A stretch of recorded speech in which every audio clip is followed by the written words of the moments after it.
Welcome in everyone, this is Sean with MTG808 Jr. and today we're going to be recapping our very first Youth Standard Pauper tournament using the new cards from Ravnica Allegiance. We had a whopping 13 youth players come out to play today, and our top 4 consisted of Luca playing Boros Auras, his brother Julian playing mostly mono Persistent Petitioners, Ty playing Diluted Persistent Petitioners, and Jeffrey playing Rakdos Sacrifice.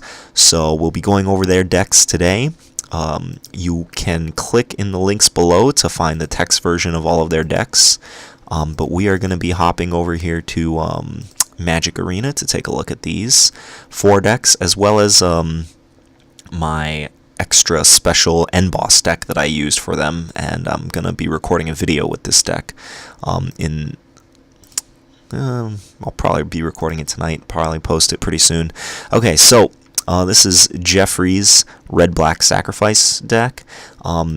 He was actually talking to me when I was brewing up my red-black sacrifice deck that I recorded a video with in early January. So we were playing a couple of the same cards. He is playing a bunch of new cards, though.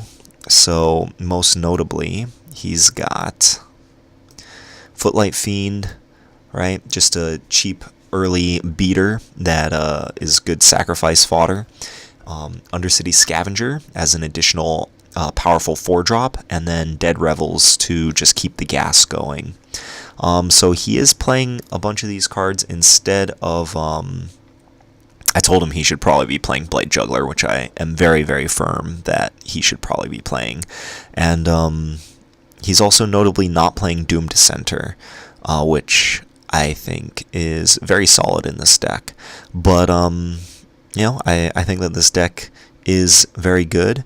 I like what he's done with it. I'm not super sold on Footlight Fiend. It's not the greatest attacker. It's good in a format against the matchups where there's a bunch of 1 toughness dudes, but I feel like Fungal Infection is already good in those matchups, and I'd rather just have a little bit more power in the deck. Jeffrey did end up losing in the top 4 to the Persistent Petitioners deck, and in Game 3 he was just 1 attack step away from being able to kill his opponent. So if he just had a little bit more early beef in the deck, I think it would have worked out for him. Dead Revels is also in the slot where we had, not Supernatural Stamina, the other name of it, Abnormal Endurance. And Abnormal Endurance is better at tempoing and keeping your dudes on the board, which is particularly good against the Persistent Petitioners deck. That's a tongue twister. And Dead Revels is better in like the control matchups, or maybe even the aggro matchups where you're like eager to trade your cards early and then you pull ahead with Dead Revels. They fill a similar niche, but against specifically Persistent Petitioners, I think Abnormal Endurance is slightly better. I'm sure that Jeffrey can tweak his board to just be better against abnormal Persistent Petitioners. So yeah, very optimistic about this archetype. I'm very confident that this will be an archetype that we see throughout the rest of the season. So congratulations to Jeffrey. Coming in 3rd place, we had Julian playing nearly mono Persistent Petitioners. Just straight up 37 Petitioners, 20 Islands, and then just 2 dive downs and 1 opt. Not sure why he's only playing 1 opt. I feel like it'd be fine to play 4 ops and then just 3 less Petitioners. But I do like Dive Down as the other spell in the deck. The way that the most common way for decks to pressure the Petitioners is by using spot removal on them to keep them off of 4, or by making attacks and then using pump spells to kill the Petitioners in combat when they're kind of under enough pressure that they're almost forced to block, and Dive Down kind of solves both those problems. So I like having the Dive Downs in the main deck, but in the sideboard we saw Julian use Sea Legs and Slime Bind to kind of have as his sideboard plan against creature decks. Sea Legs in particular, I think, is it's not quite pacifism, but the fact that it costs 1, and you can use it in your odd turns when you're not just playing double Petitioner, right? Because the god draw for this deck is you play Petitioner on 2, and then you play third land on 3, second Petitioner, and then you have 1 mana left over, and using your sea legs to like shrink your opponent's creature and then get in some good blocks is really crucial on that turn. And then on turn 4 you want to play your 4th land and just play 2 more Petitioners. So the only turns that you're not using all your mana in that god draw is on turns 1 and 3 when you have 1 left over. So having a card like Sea Legs or Dive Down in that spot I think is really good. So I think that Sea Legs, if you're playing the deck on Arena and you're only playing 60 cards, then I think Sea Legs is worth a consideration as a spot there, because it does seem like this deck's big weakness is the aggro decks. But congratulations to Julian for coming in 3rd. He lost to his brother, Luca, who took down the tournament, so we'll look at his deck last. But Julian did beat Ty in the Swiss, and Ty was playing only 20 Persistent Petitioners in his deck, 20 lands, and then 20 other spells. He also was playing Dive Down, Spell Pierce there as another 1 mana interaction piece to use on his odd turns, opt to just help him find pieces. Divination is a good plan against decks that are just trying to kill your Petitioners. Allow you to kind of refill your hand. I'm not sure if it's entirely necessary, but it does seem like a fine inclusion. And then Essence Scatter and Thought Collapse to kind of give him a little bit of game against the aggro decks. Ty did take a game off of Luca in the finals. Luca's Boros Aura's aggro deck, because he just said go on turn 2 and then went Essence Scattered his next 2 creatures, and then eventually took over with his Petitioners that he played like on turn 4 and 5, and then just started milling him. Notable sideboard card here, Uncomfortable Chill. Ty did get a couple of people. The green-white token deck tried to go wide and kill Ty with a charge, and then Uncomfortable Chill got him really good. This is about as close as you can get to a fog in the mono blue colors. So Uncomfortable Chill is nice. Clear the Mind is good for the mirror match. But unfortunately, sideboards are not relevant if you are just playing on Magic Arena. But we do play best of 3 in our youth standard Pauper tournament. So congratulations to Ty for coming in 2nd. And he did lose to Luca in the finals. Luca and Julian are brothers. Julian played this deck to 2nd place at our scholarship tournament in December, and Julian showed up with this deck, and Luca showed up with no deck, and then Julian wanted to play Persistent Petitioners because he just likes milling people out, so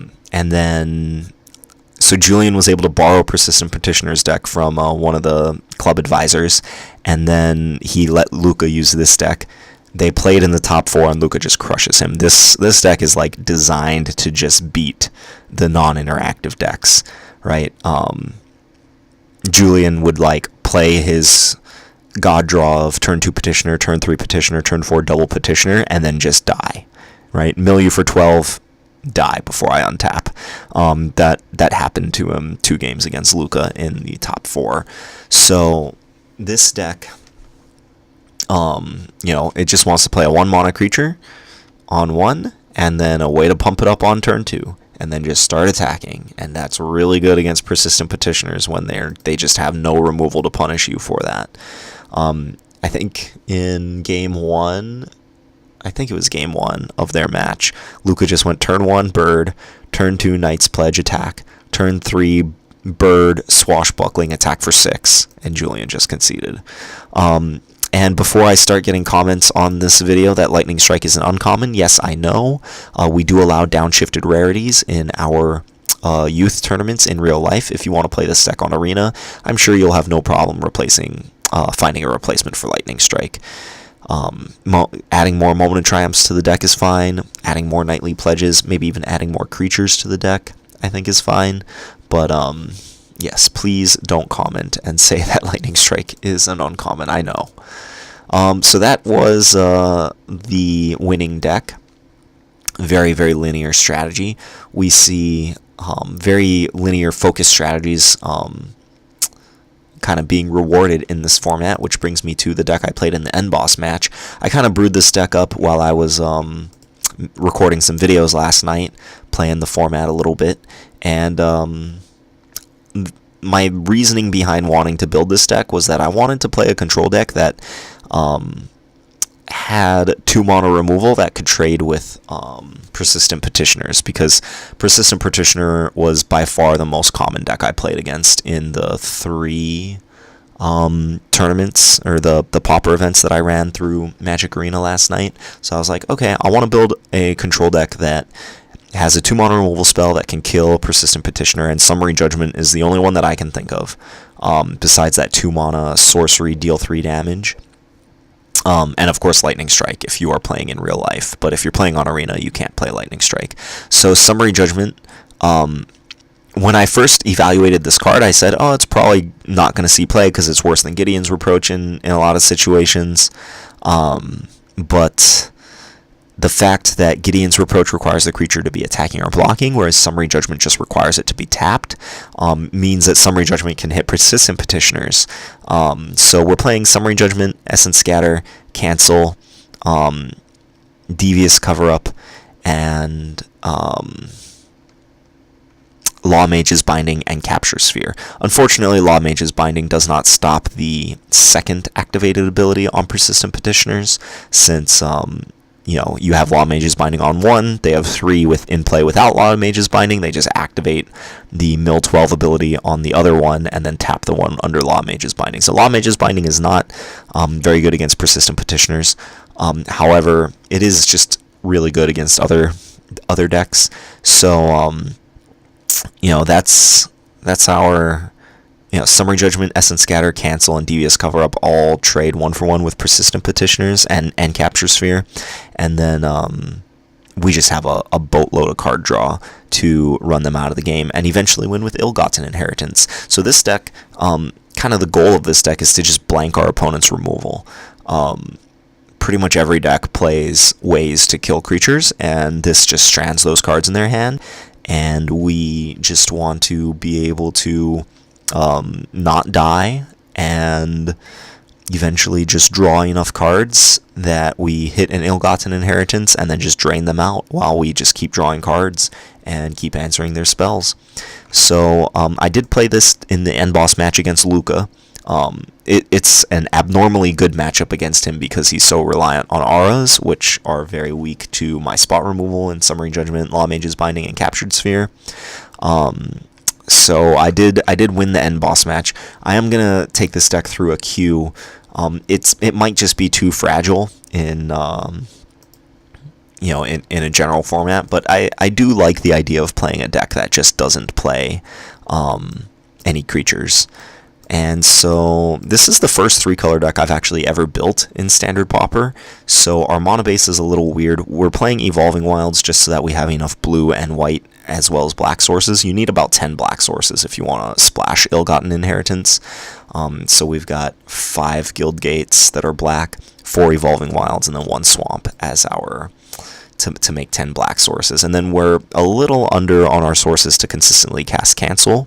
With blue mana, we've got 15 here, but I think it's close enough. So we'll include this list in the description of the video if you want to check it out as well, and then keep your eyes peeled for a playthrough of a Standard Pauper event using this list. We might just get crushed, but I just love playing dirtily decks like this and drawing a ton of cards, so I have to give it a spin. Okay, so that is it.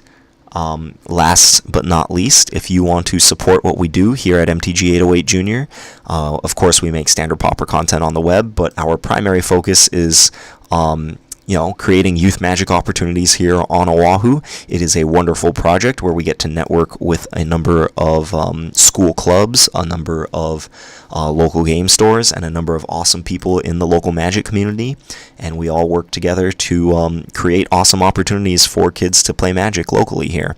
So that includes we run about 2 youth tournaments a month, and then we try to run 2 scholarship tournaments each year, where we give away $500 in scholarship to first place and $250 in scholarship to second place. So if you want to support what we do, please check out our Patreon page.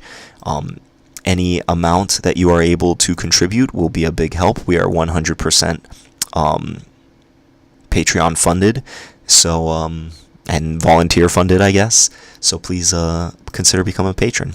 Thank you for stopping by, and let us know what you think of the decks, and we'll catch you next time. Peace.